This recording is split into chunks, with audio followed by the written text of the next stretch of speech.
There are 7 LEGO Harry Potter sets coming out this June 1st, and I'm going to be covering them all. So if there's one that you're more interested in, then check the timestamps below, and also make sure to leave a like on this video. Big shout out to the LEGO Ambassador Network for sending these sets early for review. Now let's get into it.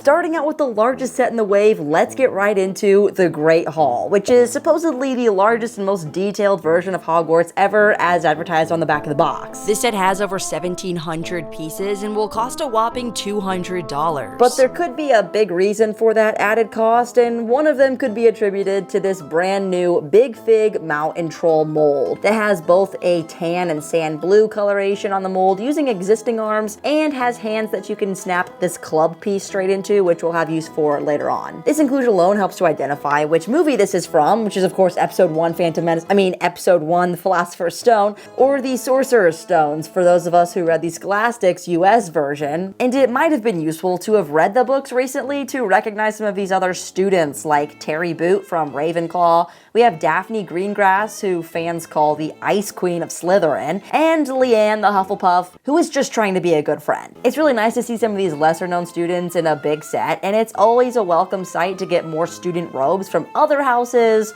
other than Gryffindor, because our main characters, of course, Ron, Harry, and Hermione, always seem to appear in several sets each time. As for our professors, we have the Richard St. John Francis Harris, aka not Gandalf the Grey version of Professor Dumbledore, but I don't think we distinguish the actor in LEGO, just the character they portray. And this is also a first, Professor Vector, who's basically a math teacher, hence the name, but I'm not sure how this figure is supposed to resemble her appearance in the first term feast. Pictured here, she's wearing maroon and she's fairly pale, so I don't quite see how that is supposed to translate to this lesser seen skin tone in LEGO, and the lack of arm printing definitely hurts. The symbols on her robes and the notching in her hat are pretty much the only wins here. Then we have Professor Quirrell, who in comparison does also look kind of plain, but does have the Voldemort face print on the back of his head hidden by his turban. And lastly, we have the Hufflepuff house ghost, the Fat Friar, with a bowl cut and 2 face prints, but sadly he does not glow in the dark. The box art is lovely, and yes, it opens up in 2 parts, which uses a lot more cardboard than necessary. I don't personally love that, but it does allow you to fold it inwards and store it flat, which is nice for people that keep the boxes. I don't personally keep my boxes so much anymore, but I could see this being a valuable thing. And also, you can put your pieces inside of the box if you wanted to use this as a tray.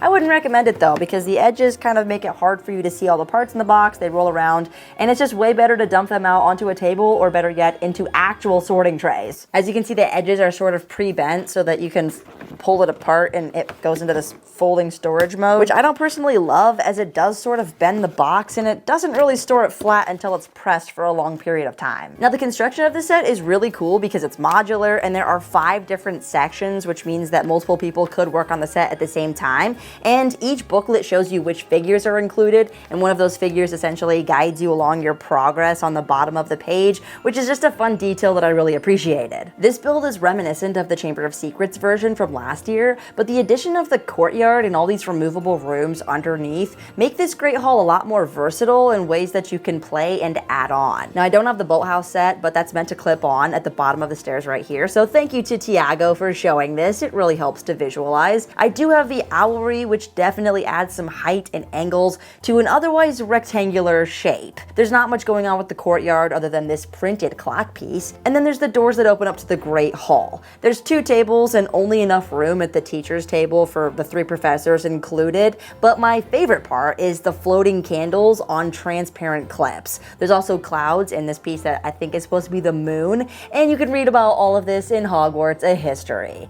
That was a Hermione quote. One more Easter egg above is this ruby Lego element, which I believe is supposed to be the stone. And if you still have the Fluffy Encounter modular set from last year, I think it would have been better placed in that set, but it's cool to see, especially because we have the Quirrell minifigure in this set. Below the hall, though, is my favorite part, the girls' bathroom, with the fully tiled off floor, water spilling out of the sink, and this poorly constructed bathroom stall getting absolutely knocked by this troll. This feels like something that a fan would have designed, and it's really fun. Then on the other side is this common room that I'd never seen until I played Hogwarts Legacy, which is the Hufflepuff common room. I'm pretty sure furniture based on that rug and the cozy decor. It could use a little bit more interior detail, like just more pots and plants and more suites. Now this middle corridor is pretty plain, but it leads to a secret door on the external rockwork, and it seamlessly connects to this small tower with a hidden black broom. The first thing that I thought of was maybe it's the broom that Harry calls for when he's in the Dragon's Pit in the Triwizard Tournament, but I'm pretty sure that was his personal broom and it was brown. The next was possibly one of the challenge rooms in the first movie with that room full of flying keys. So could there be a possible set in the future with the flying key room that's interchangeable? Who knows? I do suppose this middle hallway section though could be the room of requirement, a dueling room, or even the entrance to the Chamber of Secrets, but for right now it definitely holds the place of 4 of those 5 collectible portraits. And if you want to know who those portraits are, I've linked an article in the description that tells you the identity since they're a little hard to make out. The one downside to this set is that the rooms aren't clipped in underneath, so it's easy to leave them behind when you're moving it about.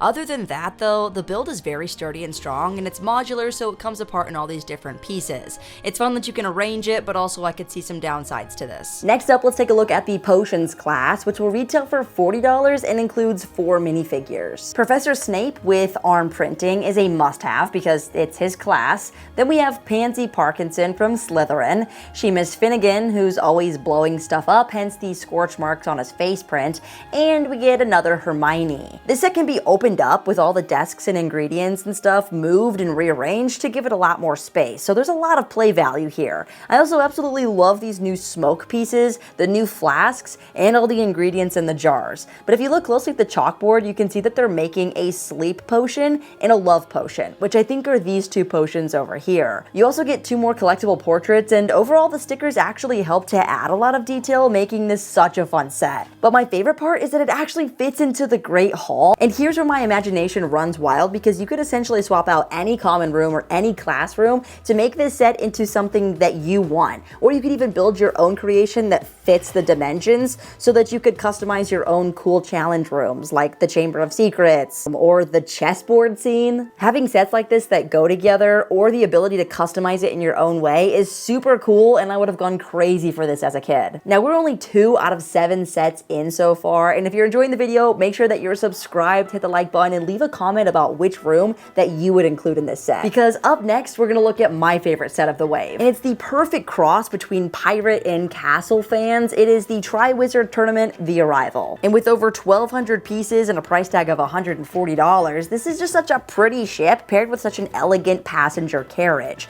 Now, it should be 12 flying horses and a much larger carriage, but I understand the pairing here given the price point. And I think that the best part of this set is the build experience and displayability more than the play features, and also the inclusion of these 5 minifigures that you don't see too often. First up, we have Barty Crouch, who was actually behind the trickery that got Harry into the tournament in the first place, so it only makes sense that they included this side build. Harry, you put your name in the goblet of fire. As it turns out, he was also responsible for turning the Triwizard Cup into a portkey that led them right into Voldemort's backyard.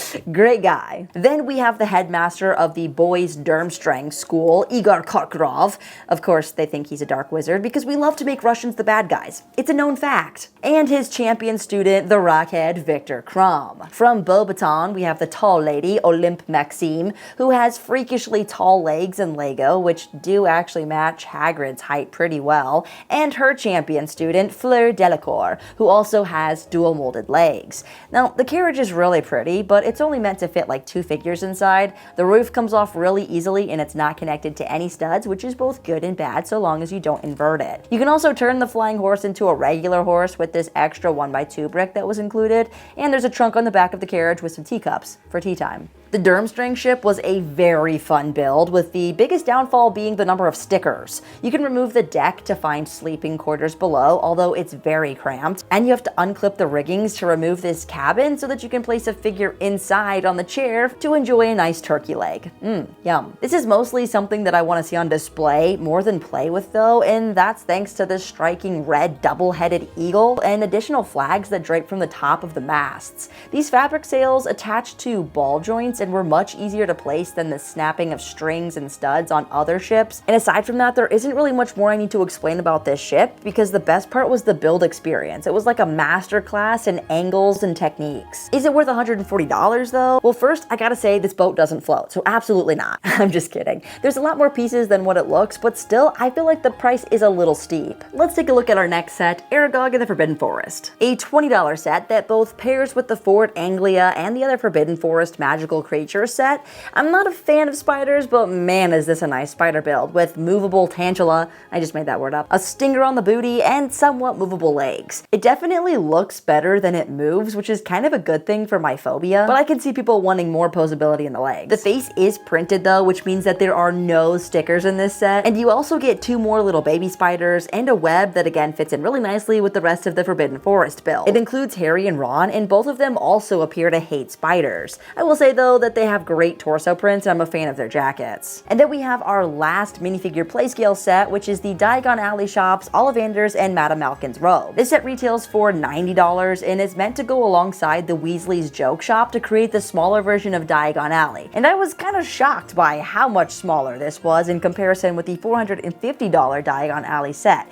which happens to be my favorite LEGO Harry Potter set of all time, so it's kind of hard to compare, and I'll try not to. These downscaled versions definitely have their own play value and charm, and there are 6 figures in this set, which includes Harry Potter in his blue top. We have Garrick Ollivander, who also has a worried alternate face print when he realizes that he's given Harry the wrong wand. We have a random witch with a side build of a cart of flowers to kind of bump the value of the set, and also another student, Padma Patil. There's another student that is unnamed, which assumably also helps to bump the value of the set, and Madame Malkin herself adorned in purple, complete with a feather in her hat. For as small as these buildings are, they do have quite a lot of interior details and lots of play value. I like these new custom wands that come in 2 different shades of brown, but I wish that they also came in black because some of them really look like Death Eater wands. I love how they're stuck in these upside down fence pieces and how all the books are like sticking out of the shelves, and it just feels very messy and chaotic. Also, you can slide this ladder back and forth to reach different parts of the inventory. There's also a wand box for Harry's actual wand and a cash register for him to pay with wizard money. Now, for the other side, which is Madame Malkin's shop, it's draped with some fabrics up top. There's a sewing machine and several bodices with the latest fashion. They're removable too, which makes the interior then look really bare, but then allows you to play with it better.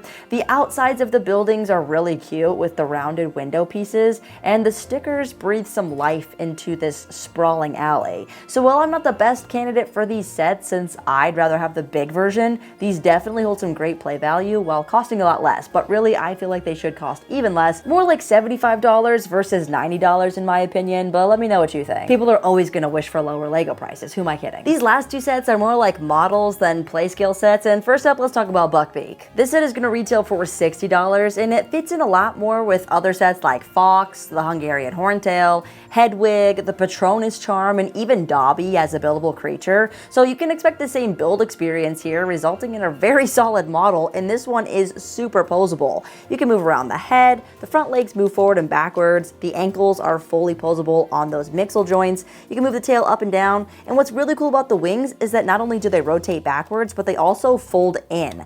So that's kind of helpful for space savings and I guess as a play feature. With so many movable parts on this though, I was surprised honestly at how sturdy it actually holds up, and that's because it uses some stronger joints as opposed to just ball joints, which are only kind of used on the ankles. Now me personally, this isn't something that I would buy because I prefer play scale sets with minifigures, and instead of including a minifigure, there is a side build which includes some pumpkins and a crow, and I will say it's a very cute side build, but somewhat unnecessary when you consider that the overall build could have been a little less expensive for just the model alone. I think people are going to be happy with this, but I also kind of think it looks a little messy. They did try to use some inverted tile pieces to cover up the anti-studs, but there's still a lot of anti-studs showing on the wings, which makes them look kind of bulky and a little messy. But being that they are feathers, this is a very difficult creature to create in LEGO, and I think overall they've done a very good job. I'm just a little bit critical at how kind of blocky it looks. Sue me, I know, being critical of LEGO looking blocky. One of the cool things that you can do with this though is sort of lean it forward to make it look like it's giving that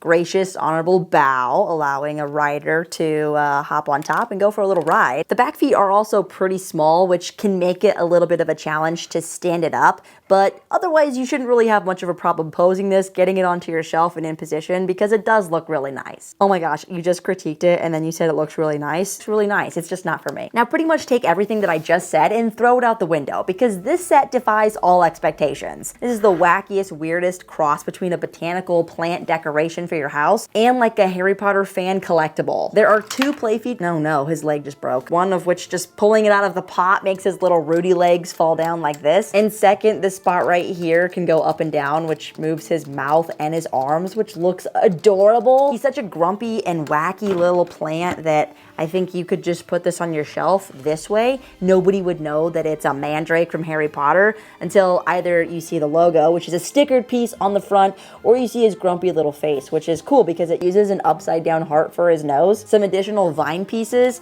and unfortunately a bunch of stickers to get all this vine detail on the leaves. This was actually a pretty fun build, and putting the pot together was actually my favorite part. When I first saw this, I knew this was going to be a day 1 purchase, and I still stand by that now after building it. This could easily be a gift for any Harry Potter fan. Initially thought it was going to be $55, so again, I was surprised. Everything is a little bit more expensive than I anticipated, and that just tends to be the way that Lego is these days, so it's really great when a sale does come along. It seems like there's something for everybody in this June 1st wave, and coming off of our previous wave, which was pretty weak, it's nice to see that they built on top of those, such as the pairings with the Aragog spider to the Ford Anglia, and now finally getting this great haul to go with the Owlery and the Boathouse, which both seemed like pretty weak sets on their own. Having a couple of cross-compatible themes such as the Durmstrang ship and this Botanicals Mandrake definitely helps to appeal to a wider audience, and I think that's going to be a huge revival for the Lego Harry Potter theme, as some of us were kind of worried that they would put a hiatus on Lego Harry Potter due to the extensive numbers of similar sets that we've seen over the past few years. That being said, June 1st is going to be a pricey wave, so let me know which set was your favorite, what's a day 1 purchase for you, and since these are really expensive, how are you prioritizing your day 1 purchases?